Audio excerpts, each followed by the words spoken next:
Tapi buat saya kemarin Mas Gibran tidak memalukan dan berhasil menjelaskan apa yang mau dikerjakan ketika terpilih nanti. Betul, saya sepakat sih Bang. Karena saya lihat Mas Gibran setelah keluar dari debat berat sekali kan Tong. Jadi kok ada Caimin dan Mahfud.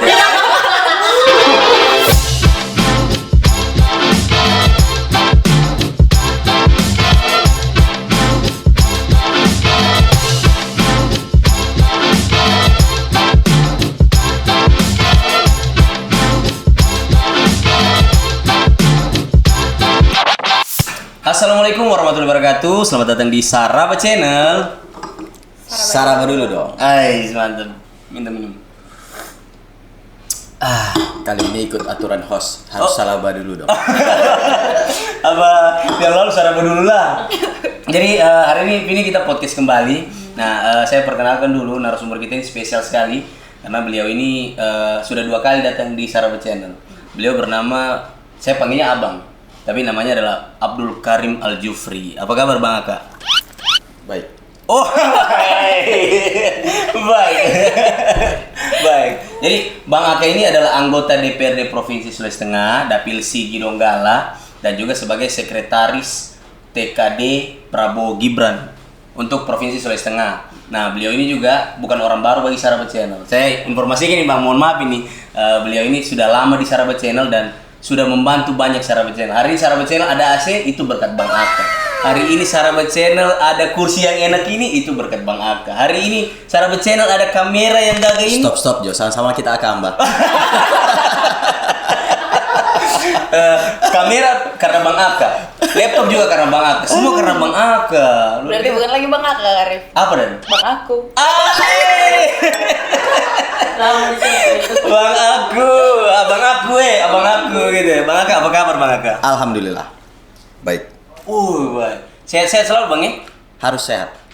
Bang Aka ini kan sekarang Bang Aka, anggota DPRD Provinsi, juga sebagai sekretaris tim kampanye daerah. Tim kampanye daerah Prabowo Gibran. Berarti sibuknya double ini Bang. Triple. Oh, triple. Triple. Kenapa triple Bang? Kan caleg juga. Oh iya. Jadi mempromosikan caleg, jadi menjalankan tugas sebagai anggota DPR, lalu bertugas dan bertanggung jawab memenangkan Prabowo Gibran. Memenangkan pasangan Prabowo Gibran. Oke. Menjalankan amanah rakyat Sigi dan Donggala. Oke. Yang 5 tahun kemarin diberikan kepada kita. Oke. Kemudian yang ketiga jual diri kembali. Jual diri. Kan kita ibaratnya pekerja kontrak. Betul. Setiap 5 tahun kontrak kita diperbaharui. Belum ditahu ini. Belum ditahu. Kalau kontrak kita ternyata diperbaharui, rakyat kemudian memilih kita kembali, Ya. berarti insya Allah yang kita lakukan selama 5 tahun sebelumnya betul-betul berkesan di masyarakat. Mantap. Tepuk tangan luar biasa. Bang, Berapa ribu orang yang Bang, sorry Bang ini langsung tajam ini Bang. Bang, kenapa lagi sibuk-sibuk untuk sibuk memenangkan Prabowo? Abang kan caleg. Artinya sebenarnya lebih bagus menjaga konstituen Abang yang ada di Sigi Donggala ketimbang harus repot-repot lagi dan menjadi sekretaris untuk tim pemenangan Prabowo Gibran. Sorry nih Bang. Sejak 2019 kampanye saya. Oke. Jadi tidak jadinya Abdul Karim Al-Jufri itu tidak terlalu penting. Wah. Yang penting Prabowo jadi presiden. Wah, merinding loh saya ini. Apalagi kemarin setelah terpilih, selama kurang lebih 5 tahun terakhir ini saya jadi anggota DPR.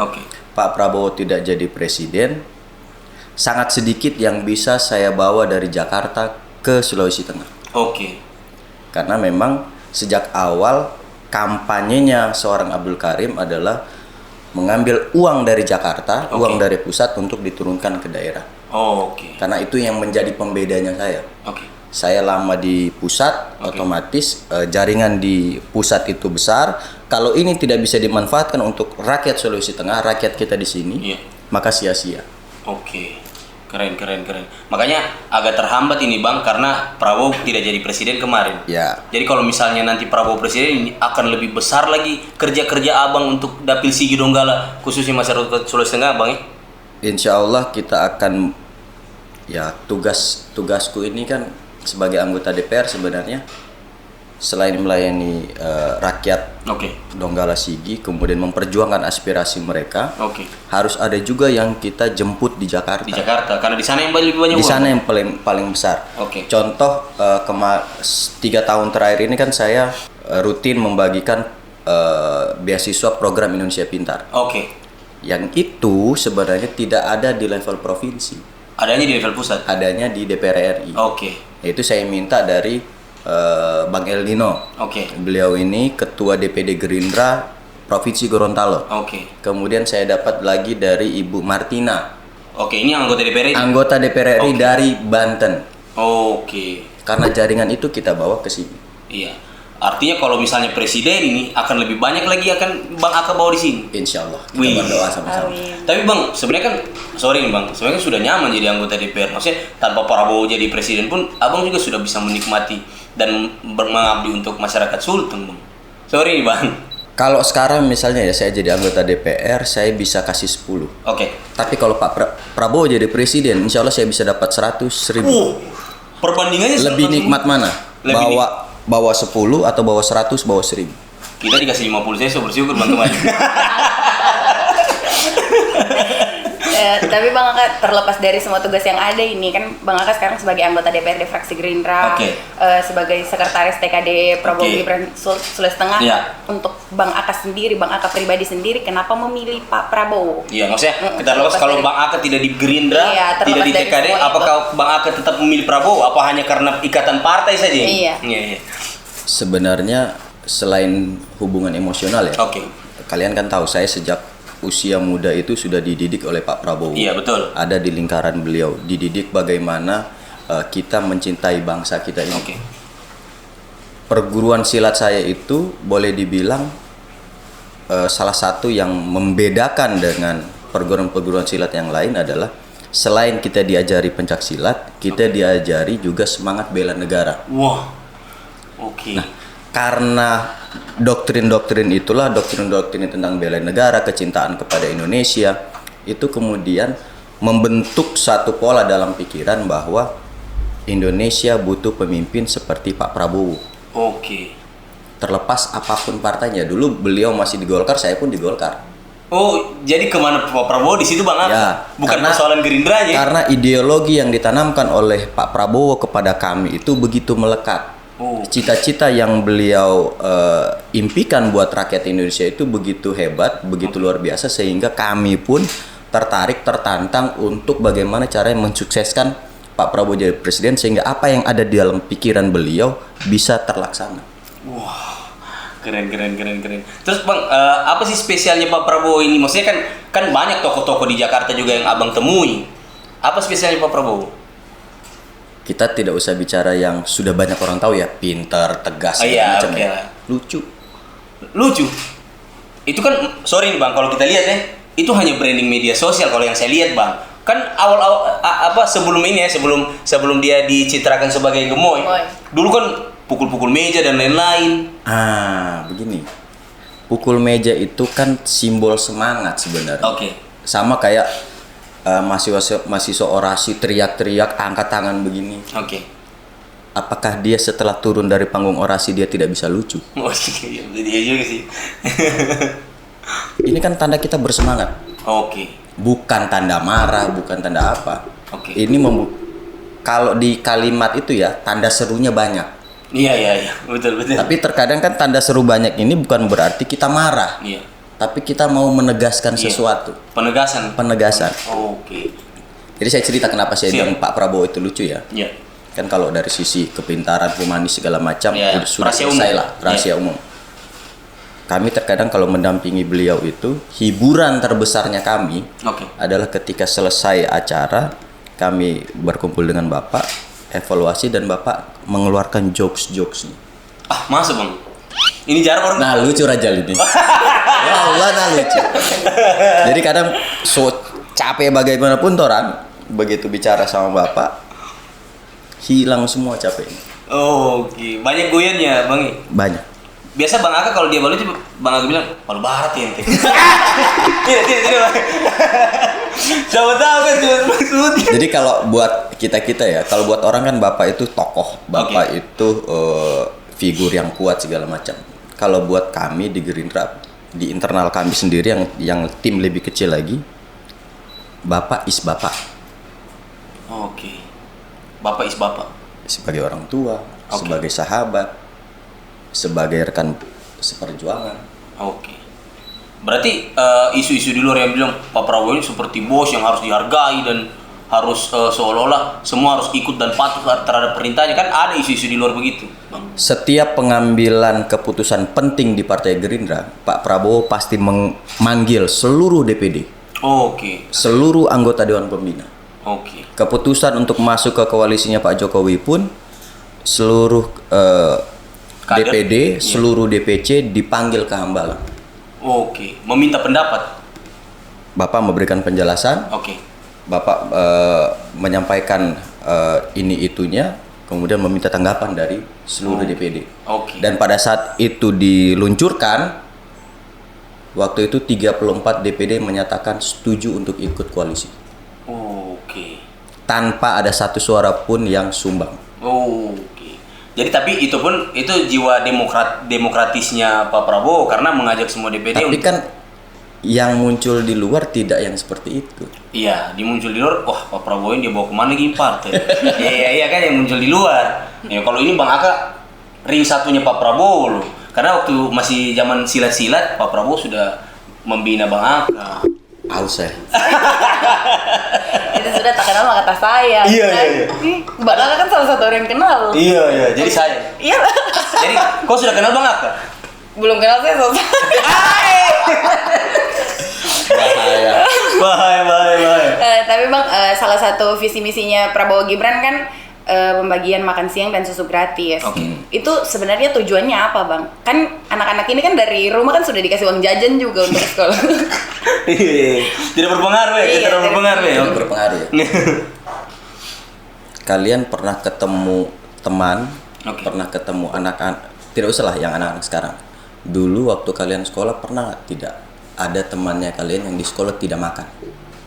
Saya tuh Bang. Tidak jajan. Iya ada Bang. Iya. Buat orang tua yang mampu memberikan jajan ke anaknya, mungkin dia bilang apa kita juga bisa kasih makan kok. Oke. Tapi tidak semua anak Indonesia bisa berangkat sekolah dalam keadaan perutnya kenyang. Betul. Itu yang pertama. Oke. Masih banyak rakyat kita yang sebenarnya susah. Oke.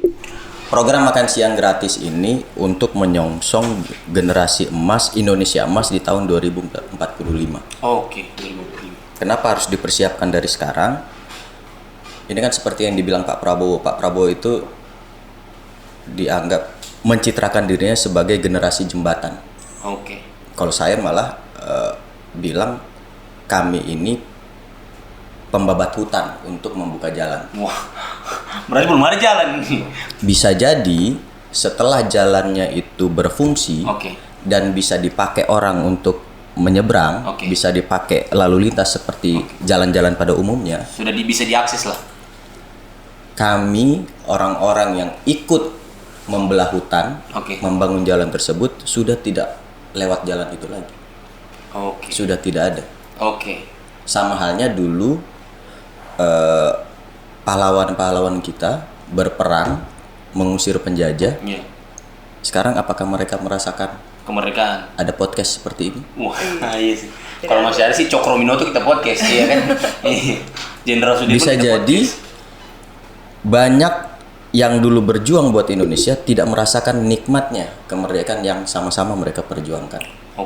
Masih bagus ada yang seperti Pak Cokro Aminoto dikasih gelar pahlawan. Tapi saya yakin lebih banyak lagi yang tidak diketahui apakah dia pernah berjuang atau tidak. Tidak tercatat, Bang. Tidak tercatat dalam lembaran sejarah. Padahal juga dia berbuat. Dia sama-sama berjuang. Dia sama-sama mengangkat senjata. Dia ambil parangnya, dia ambil bambu runcingnya berperang melawan penjajah. Tapi tidak tercatat dalam sejarah. Tapi kan bukan itu yang mereka tuju. Hasilnya, Bang. Mereka mau saat ini penjajah keluar dari Indonesia. Apapun yang terjadi nanti, kita harus bisa mengusir penjajah dari negeri kita. Nah, kalau generasi Indonesia Emas 2045, kenapa kita harus menyiapkan dari sekarang? Karena kalau tidak dari sekarang mau kapan lagi? Iya, betul, Bang. Kita juga kemarin saya dengar ada yang bilang program makan siang gratis ini dan susu gratis tidak serta-merta menghilangkan stunting. Iya, itu juga pertanyaan selanjutnya. Ya memang betul. Kalau kita berbicara masalah stunting, kita berbicara masalah sebelum anak itu dikandung. Lahir. Oke. Sebelum dikandung. Oh, sebelum dikandung. Iya. Ada peribahasa yang mengatakan didiklah anakmu 1 tahun sebelum dia lahir. Oke. Ada yang bilang 10 tahun. Oke. Artinya apa? Orang tua sebagai calon bapak, calon ibu dari anak yang akan nanti lahir di bumi ini harus menyiapkan dirinya. Oke. Usianya sudah cukup belum? Betul. Gizi yang dia konsumsi sudah bagus belum? Oke. Kalau gizinya sudah bagus, setelah lahir baru dikasih lagi gizi-gizi tambahan. Iya.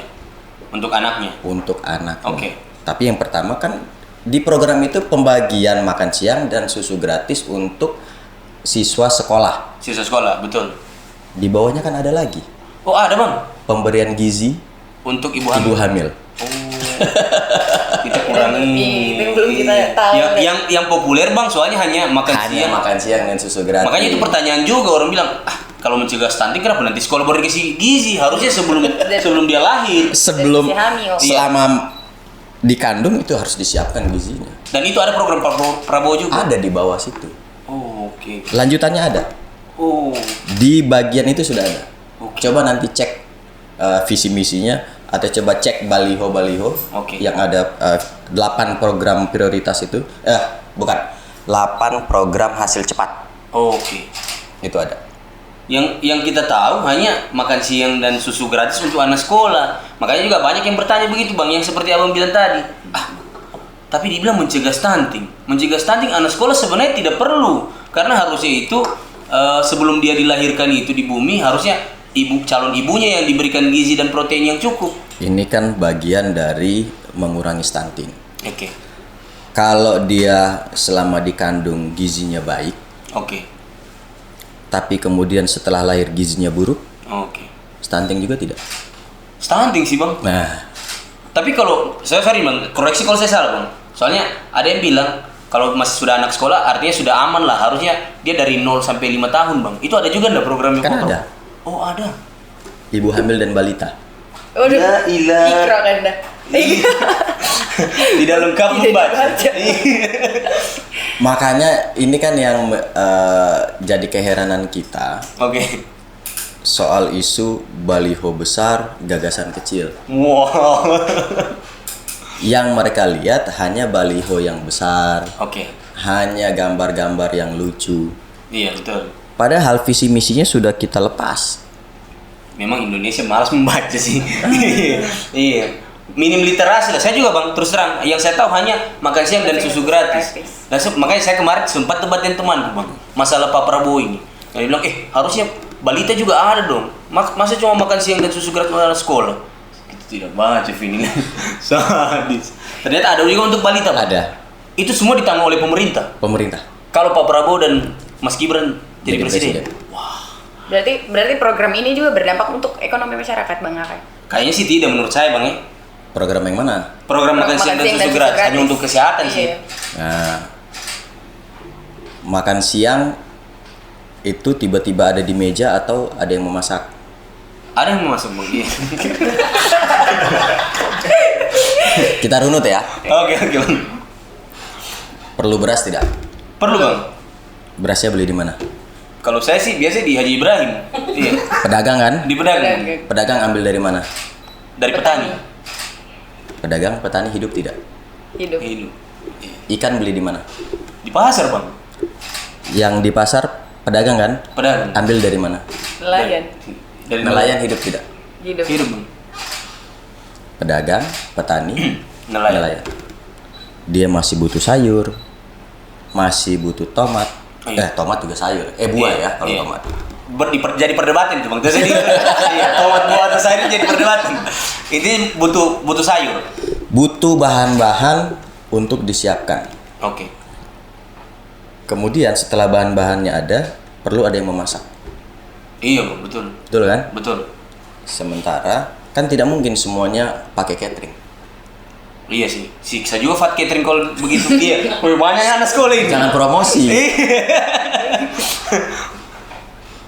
Sekarang misalnya kalau SD-nya ada ada berapa SD di Kampung Baru ini? Kalau di Kampung Baru ada 3 bang. Satu SD butuh tukang masak. Iya betul. Kira-kira untuk memasak buat seluruh siswa yang ada di satu SD itu butuh berapa orang? Ya tidak mungkin 1 bang. Ya, artinya akan terbuka lapangan kerja untuk mereka-mereka yang selama ini mungkin dulunya tidak bisa sekolah, karena kekurangan biaya, tidak punya ijazah, tidak bisa mendaftar pekerjaan yang istilahnya yang membutuhkan ijazah formil lah. Mereka bisa kerja di situ. Tidak bisa memasak, bisa iris sayur. Iris sayur betul. Dan yang menyedihkan iris bawang. Wah iya karena kalau air mata. Iya kalau saya bayangkan kalau memang misalnya untuk mengiritkan anggaran cuma satu sekolah satu orang saya bamas. Oh monoko-noko di bamasa itu. Bamasa lagi. Belum istirahat kedua. Apalagi kalau kemudian di masing-masing kelurahan itu mewajibkan tukang masaknya harus berasal dari warga di sekitar. Berdomisili di situ bang. Berarti sampai di situ nanti diatur bang. Hidup tidak itu kira-kira? Hidup bang. Maksudnya bang saya takutnya, sorry nih kan, ini juga jadi kekhawatiran orang-orang. Nanti terakhir menunya cuma nasi dan sup saja, itu pun cuma satu saja dagingnya. Itu kan harus maksudnya Mas Pak Prabowo dan Mas Gibran itu juga harus menyiapkan ini bang, diawasi lah yang menjadi ini catering atau takutnya nanti tidak sesuai dengan janji Pak Prabowo. Kelakuan Pak Bowo itu saya tahu. Iya, bagaimana beliau menyiapkan makanan untuk siswa-siswa. Kita di Gerindra kan ada diklat-diklat.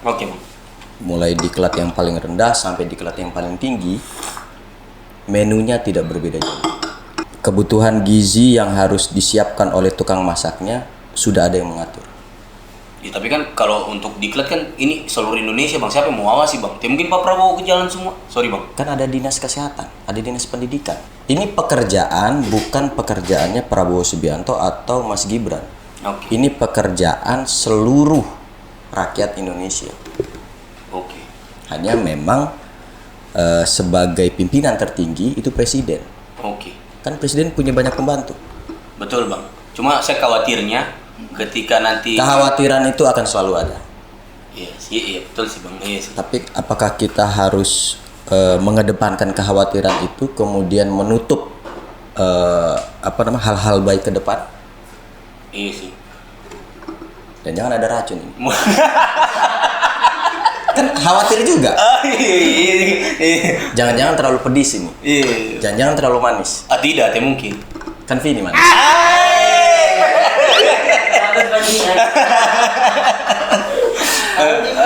Berarti setiap program itu pasti ada kekhawatiran masyarakat. Tapi kalau misalnya itu tidak diambil sebagai tindakan, ya kapan kita bisa kasih makan anak-anak Indonesia, bang? Ya.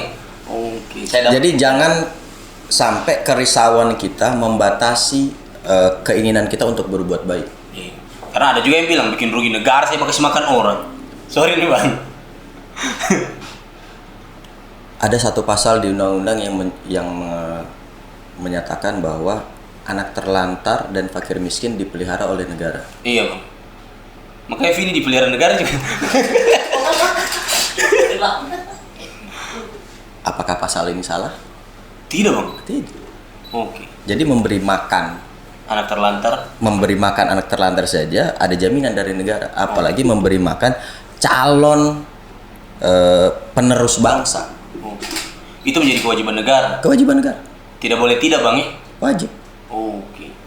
Jadi tidak usah merasa rugi karena mau negaramu bagus berarti kau harus merawat rakyatmu.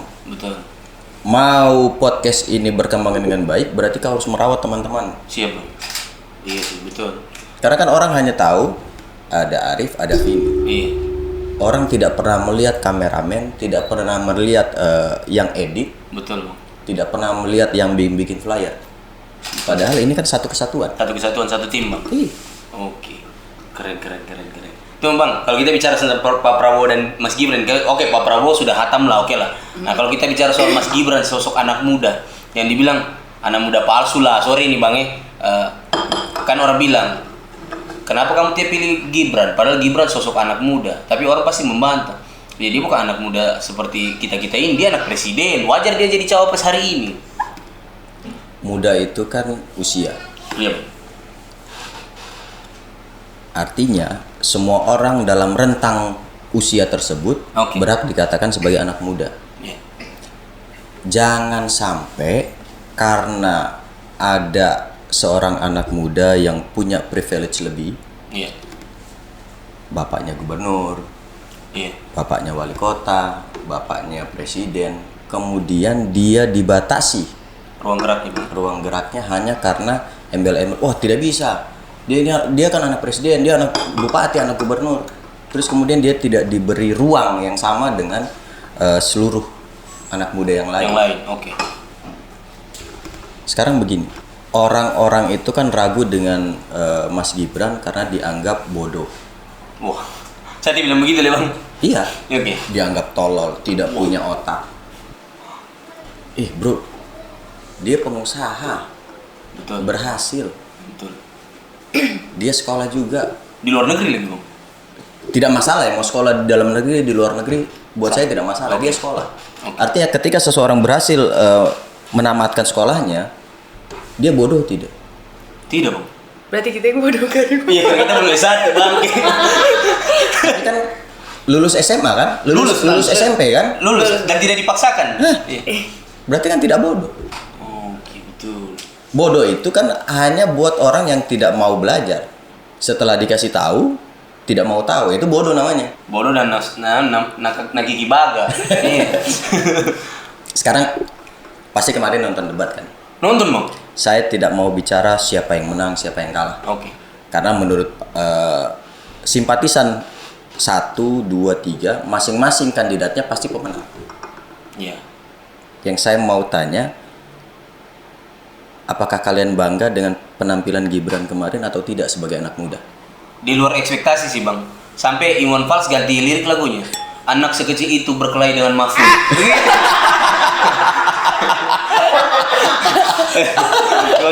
Iya, banyak di TikTok bertebaran. Kenapa muncul kata atau kalimat di luar ekspektasi? Di luar ekspektasi Bang. Karena yang selama ini ditampilkan oleh media, di framing oleh orang banyak, Mas Gibran ini goblok. Betul Bang. Tolol, tidak punya kemampuan apa-apa seperti yang saya bilang tadi. Makanya kemudian muncul bahasa di luar ekspektasi. Iya. Tapi kalau menurut adiknya itu biasa. Karena setiap mereka mau presentasi ke perusahaan-perusahaan di depan pengusaha, yang maju yang Mas Gibran. Memang orang-orang yang memframing goblok dan tolol inilah yang belum mengerti dan belum mengenal Mas Gibran. Sorry nih kalau misalnya Mas Gibran juga tolol dan goblok, setidaknya dia pintar cari istri. Cantik sekali istri. Loh iya. Jadi kan begini, kalau saya melihat debat cawapres kemarin, saya hanya mau bilang dengan sedikit pertanyaan, cawapres mana yang berhasil menjelaskan apa yang akan dia lakukan ketika mereka menang? Sorry nih Bang, meskipun saya pakai baju biru, tapi memang menurut saya Mas Gibran yang bikin saya, menurut saya Mas Gibran itu hebat karena dia tahu kepanjangan SJI itu sih. Nah itu juga agak-agak aneh. Pernah dengar istilah WHO? Iya pernah. Pernah tidak kamu orang bilang WHO itu WHO? Tidak pernah. Saya juga tidak pernah. Kalau di mana kau? OTW. Tidak pernah saya. Masih OTW. Iya masih OTW. Jadi sebenarnya kan ini kan gorengan dari masing-masing simpatisan. Iya. Mereka mau bicara bahwa ini salah. Iya, singkatannya harus SGIE, WHO. Iya. Kan dia pakai udahlah. Kalau biasa bilang WHO ya WHO. Iya. OTW ya OTW. Tidak usah pasang OTW. Iya, sakit kau. GWS ya. GWS. Iya kan GWS. Kan harusnya kan substansi. Tapi memang di debat kemarin yang saya agak salut itu Prof Mahfud. Karena Prof Mahfud Duta selesai sih dia, Bang. Dengan bahasa dengan keahliannya sebagai ahli hukum. Prof Mahfud berhasil membawa setiap permasalahan itu ke ranah hukum, ditinjau dari ranah hukum. Iya. Buat saya itu bagus. Buat apa memaksakan sesuatu yang kurang dipahami? Betul. Lebih baik diambil lagi dari keahlian kita dia tarik ke ranah hukum terus karena yang memang agak kurang buat saya ya Caimin, karena kenapa tidak membawa ini ke ranah santri, ke ranah keagamaan, ke ranah sarung ya kan bisa. Ini kan cuman kemampuan mengolah saja. Iya betul. Tapi buat saya kemarin Mas Gibran tidak memalukan dan berhasil menjelaskan apa yang mau dikerjakan ketika terpilih nanti. Betul, saya sepakat sih Bang. Karena saya lihat Mas Gibran setelah keluar dari debat berat sekali kan toh. Jadi kok ada Caimin dan Mahfud.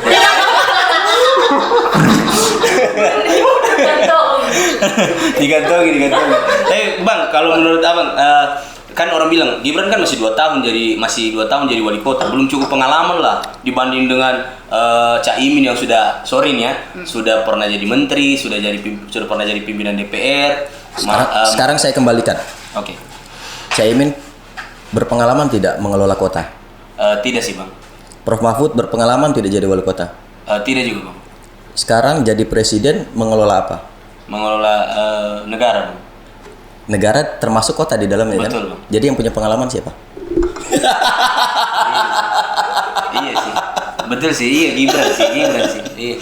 Berpengalaman sih Pak Mahfud tapi di bidang hukum, di yudikatif dan kalaupun Caimin juga di legislatif. Artinya begini loh, kita jangan terpengaruh dengan bahasa-bahasa dia belum berpengalaman. Seseorang itu tidak akan pernah punya pengalaman sebelum dia ada di situ. Oke. Tapi 2 tahun cukup kah Bang? Soal cukup tidak cukup, lihat apa yang dibawa ke Solo.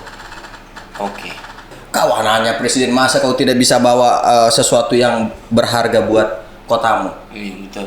Iya kan? Sedangkan kita anaknya kadis saja biasa digara-gara, iya kan? Kalau ke anaknya, masa anaknya kadis kita nongkrong di sini, harusnya di sana dong, begitu. Apalagi anak presiden.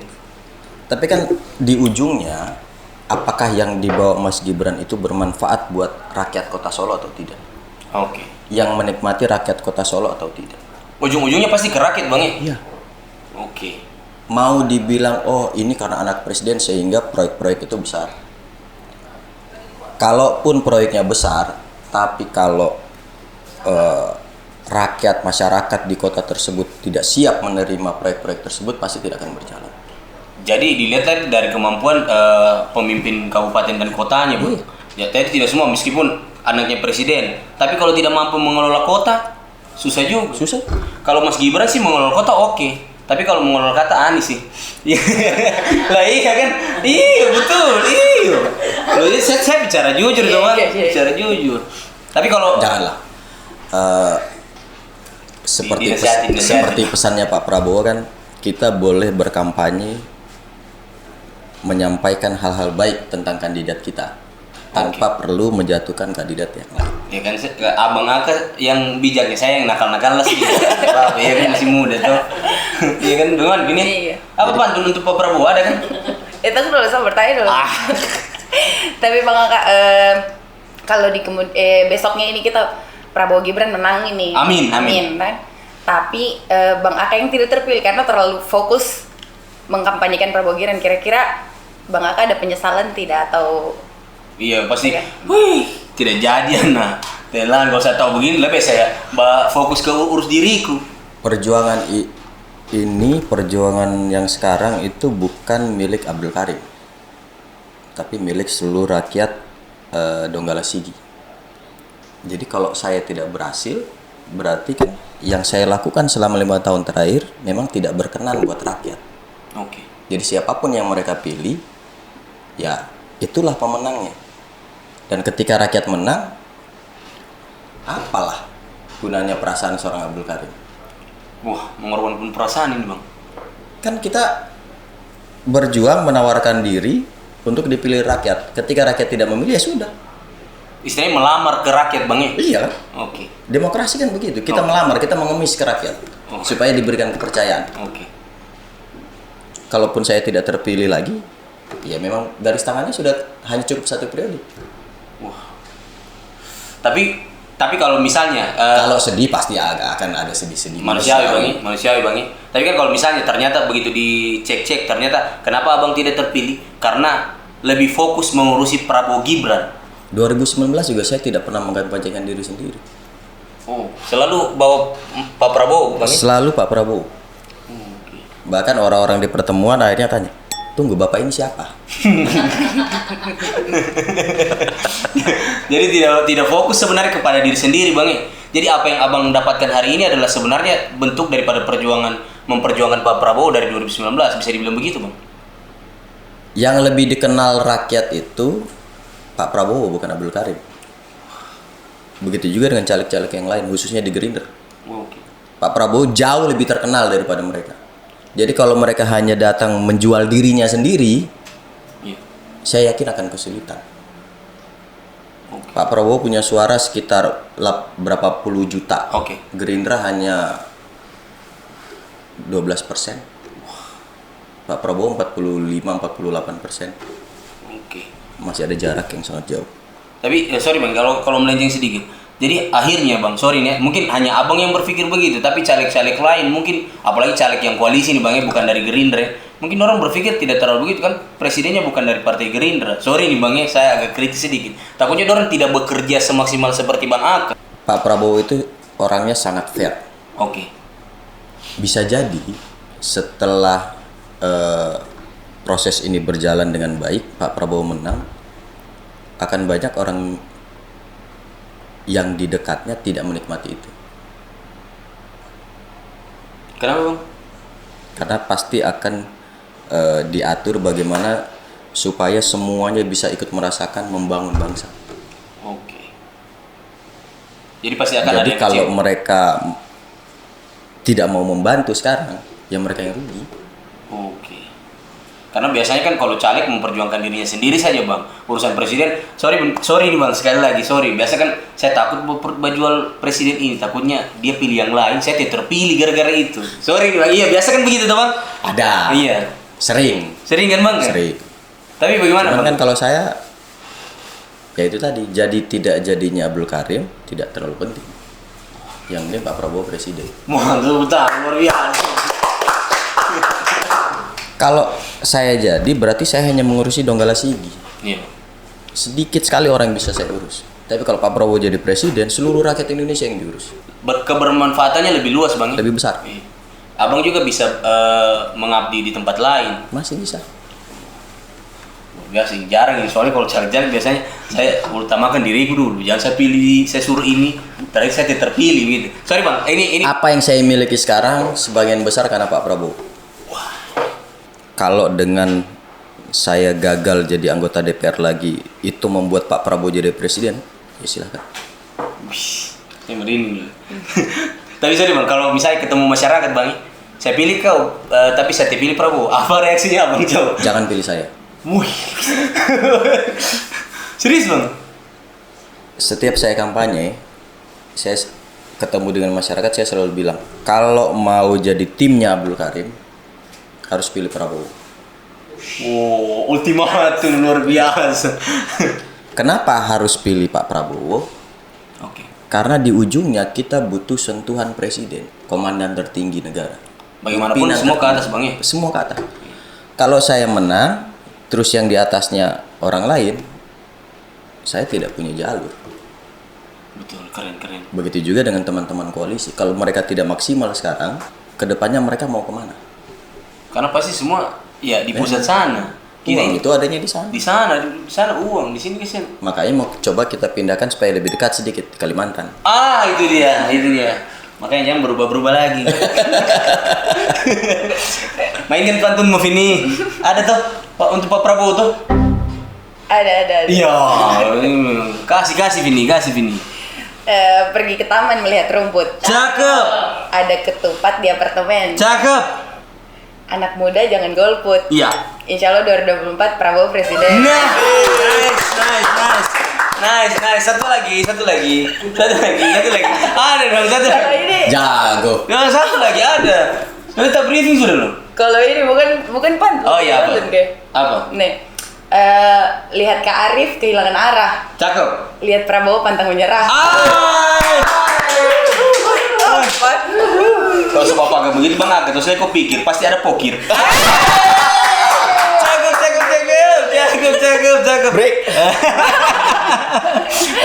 Bang, sorry ya, kalau pesan untuk terakhir mungkin pesan untuk Bang Aka kepada anak-anak muda yang masih ragu memilih Prabowo Gibran. Apa yang mau diragukan? Wah, kan masih ada tuh anak-anak. Pak Prabowo dari sejak beliau memutuskan terjun ke dunia politik, programnya sangat jelas. Kalaupun maju di Pilpres bergandengan dengan A, B, C, itu ada penyesuaian. Tapi garis besarnya tidak pernah berubah. Bagaimana membuat bangsa ini bisa mandiri. Bagaimana bisa membuat generasi bangsa ini bisa kuat, bisa percaya diri. Jadi tidak ada lagi yang harus diragukan? Tidak ada yang perlu diragukan. 2024 pilih Prabowo? Silakan dicek setiap rekaman wawancara Pak Prabowo, setiap rekaman beliau menjelaskan tentang kondisi bangsa. Konsisten, dari zaman dulu sampai sekarang tidak berubah. Konsisten dia Bang? Sangat konsisten. Karena memang cita-citanya itu. Untuk negara, tidak ada lagi? Untuk negara. Iya. Makanya kalau ada yang bilang Pak Prabowo ini berubah-ubah, dulu tidak masuk koalisi, sekarang masuk koalisi. Kan Prabowo tinggal bilang, sorry sorry. Soal koalisi tidak koalisi, itu sebenarnya kan cuman cara untuk melakukan check and balance. Ternyata setelah berapa kali kita tidak ada dalam pemerintahan, banyak ide-ide dari Pak Prabowo itu tidak terlaksana. 2013 kita pernah launching dana 1 miliar per desa. Oh, itu Gerindra Bang? Gerindra. Wah, baru tahu nih saya Bang. Tapi kemudian itu kan kita janjikan, Pak Prabowo menjanjikan kalau beliau jadi presiden, program ini akan terlaksana. Alhamdulillah 2014 kan beliau gagal. Tapi programnya tetap terlaksana. Artinya apa? Ide dari seorang Pak Prabowo itu baik. Sehingga bahkan lawan politiknya pun bersedia menjalankan itu. Kan yang sekarang ditahu itu ternyata idenya pemerintah. Penggagasnya Gerindra. Wah, keren, tepuk tangan tuh. Pantas sekarang kepala desa naik Oktober 2013. Oh, ini dicatat loh ini. Keren. Jadi tidak ada lagi keraguan untuk memilih Prabowo Gibran karena dari dulu Pak Prabowo sudah konsisten dengan pernyataan tidak pernah berubah. Tidak pernah berubah. Dan beliau selalu concern dengan anak muda. Keren. Vini, silakan sampaikan tanggal 14 Februari. Oh iya. Hari kasih suara. Oh itu dari Jakarta Bang. Kalau kita kan tetap kasih sayang. Tanggal 14 Februari jangan lupa anak-anak muda semuanya datang ke TPS untuk memilih Prabowo Gibran. Kalau kata Gus Miftah apa katanya? Kalau nomor 1 itu persahabatan, nomor 2 itu capres. Hiraukan pihak ketiga. Masuk. Emotikon sedih. Bang, terima kasih sekali Bang. Kita sudah sama-sama di Saraba Channel dan Saraba Channel ini menganggap Bang Aka adalah pahlawan lah menurut saya ini Bang karena janganlah. Wah, dikoreksi lagi gitu.